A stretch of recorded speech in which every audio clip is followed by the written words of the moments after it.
सुंदरपुर जंगल में कई दिनों से बहुत तेज बारिश हो रही थी। सभी पक्षी अपने अपने घरों में कैद थे। बारिश की वजह से कोई भी पक्षी बाहर नहीं जा सकता था। उसी जंगल में मोंटू नाम का एक चूहा अपने बेटे पिंटू के साथ रहता था। तेज बारिश की वजह से मोंटू के घर में खाना खत्म हो गया था। बेटा पिंटू, हमारे पास आज तक चले उतना ही खाना बचा हुआ है। अरे, तो पिताजी, आज अनाज खत्म हो जाएगा तो हम लोग कल क्या खाएंगे? हमारा क्या होगा? टेंशन मत लो बेटा, मैं कुछ ना कुछ जुगाड़ कर ही लूंगा। ऐसा बोलकर दोनों बाप बेटे बचा हुआ अनाज खाने लगते हैं और थोड़ी देर के बाद आराम से सो जाते हैं। वहीं सुबह हो जाती है, लेकिन अभी भी जोरदार बारिश हो रही थी। मोंटू आज सुबह जल्दी जाग जाता है और सोचने लगता है। अरे, बारिश तो आज रुकेगी ही नहीं लगता है। मुझे अनाज ढूंढने ऐसे में ही बाहर जाना होगा। पिंटू सो रहा है, वो जाग जाए उससे पहले मुझे अनाज ढूंढ के वापस आना पड़ेगा। ऐसा सोचकर मोंटू अनाज ढूंढने घर से बाहर आ जाता है और जंगल की ओर जाने लगता है। खाना ढूंढते ढूंढते वो जंगल में बहुत दूर तक आ जाता है, लेकिन फिर भी बारिश की वजह से उसे कुछ नहीं मिलता है। वहीं दूसरी ओर रानू अपने बच्चों के साथ बैठी हुई थी। माँ, ये बारिश कब तक रुकेगी? हमें बाहर खेलने भी तो जाना है। अरे नहीं नहीं बेटा, अभी तो सोचना भी मत। बाहर बहुत तेज बारिश हो रही है। थोड़े दिनों में ये बारिश रुक जाएगी, फिर तुम आराम से बाहर खेलना, समझे? ऐसा बोल के रानू बाहर देखने आ जाती है। जैसे ही वो बाहर आती है तो देखती है कि एक चूहा बाहर घूम रहा होता है और ऐसा देखकर वो उस चूहे के पास आकर पूछती है। अरे, तुम इतनी तेज बारिश में इधर क्या कर रहे हो? अरे, मेरे पास अनाज खत्म हो गया है ना। मेरा बेटा और मैं भूख से बेहाल हैं, तो मुझे अनाज ढूंढ के जल्दी से घर वापस जाना होगा। वो घर पर अकेला है ना, इसलिए। ऐसा सुनकर रानू को उस चूहे पर दया आ जाती है। अच्छा, अगर ऐसी बात है तो मैंने ना पहले से ही बारिश के लिए अनाज इकट्ठा करके रखा था। रुको, मैं तुम्हें थोड़े दिन के लिए अनाज दे सकती हूँ। क्या?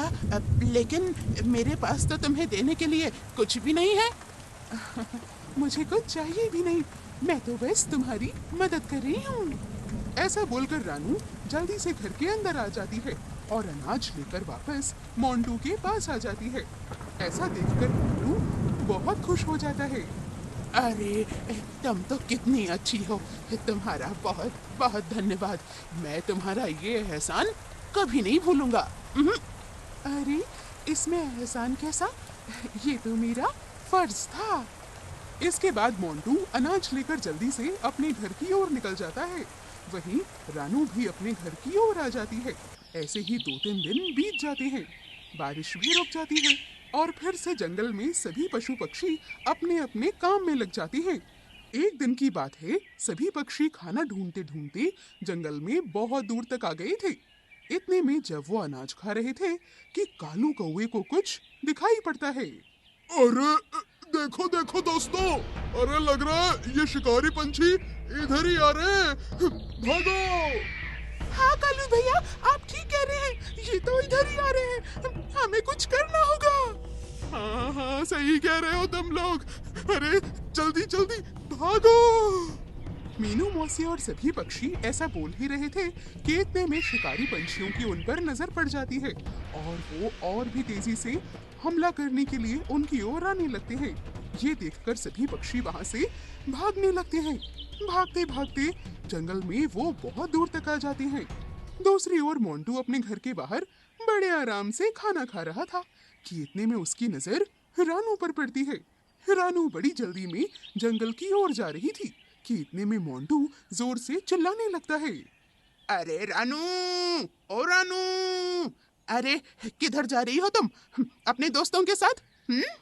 रानू आवाज सुन के आसपास देखने लगती है और तभी वो नीचे देखती है तो उसे मोंटू दिखाई पड़ता है। रानू और सभी पक्षी मोंटू के पास आते हैं। अरे, क्या बताएं मोंटू भैया, हमारे पीछे शिकारी पंछी पड़ गए हैं।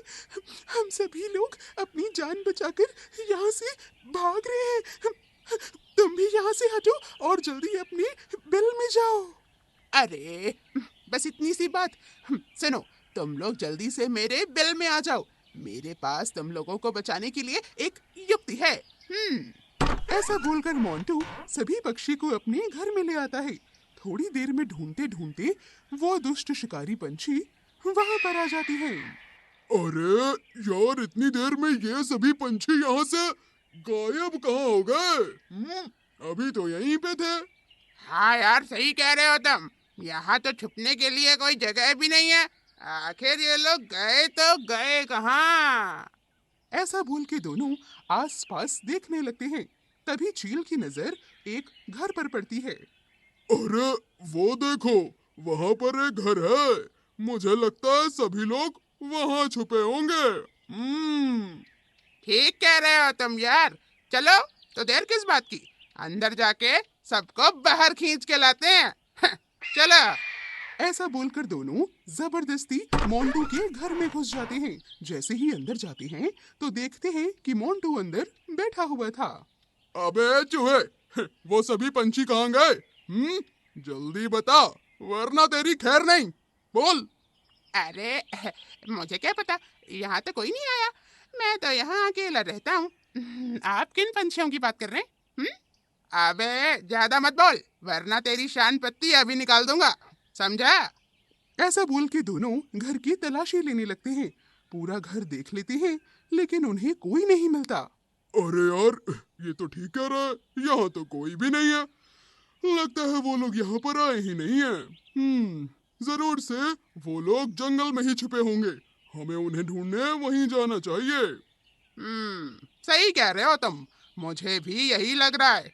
तो चलो जल्दी यहाँ से चलते हैं, वरना वो हमारे हाथ से निकल जाएंगे। चल बच्चू, अभी के लिए तो हम जा रहे हैं। आज के लिए तो तू बच गया, लेकिन अगर कहीं वो लोग यहाँ मिल जाते तो मोर मोर कर तेरा कीमा बना डालता मैं, समझा? ऐसा बोलकर दोनों मोंटू के घर से बाहर आ जाते हैं। जैसे ही दोनों जंगल में दूर चले जाते हैं तो मोंटू तुरंत खुर्शी हटा देता है। दरअसल मोंटू ने बड़ी चालाकी से सभी पंछियों और अपने बच्चे को अपने घर के बनाए हुए खुफिया कमरे में छिपा दिया था। सभी पंछी वहां पर जाकर बैठ जाते हैं। जैसे ही शिकारी पंछी बाहर आते हैं तो मोंटू सभी को बाहर बुला लेता है और बड़ी चालाकी से सभी को बचा लेता है। अब मोंटू भाई, तुम्हारा बहुत बहुत शुक्रिया। हम बता नहीं सकते आज तुमने हम पर कितना बड़ा एहसान किया है। हम तुम्हारा ये एहसान वाकई कभी नहीं भूलेंगे।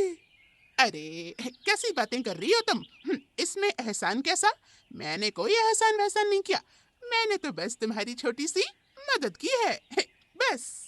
इसके बाद सभी पंछी मोंटू का शुक्रिया अदा करने लगते हैं और धन्यवाद करके वापस अपने घर की ओर आने लगते हैं। और इस तरह सुंदरपुर में खुशियाँ वापस से लौट आती हैं। तो दोस्तों, कैसी लगी आपको हमारी ये कहानी और मोंटू की चतुराई? अगर आपको ये कहानी अच्छी लगी हो तो इसे अपने दोस्तों के साथ शेयर जरूर करिएगा। इस वीडियो को लाइक कीजिएगा और आगे की कहानियों के लिए हमारे चैनल को सब्सक्राइब और बेल आइकन दबाना तो बिल्कुल मत भूलिएगा। मैं आपसे मिलूंगी अगले वीडियो में किसी नई कहानी, नई सीख के साथ। तब तक के लिए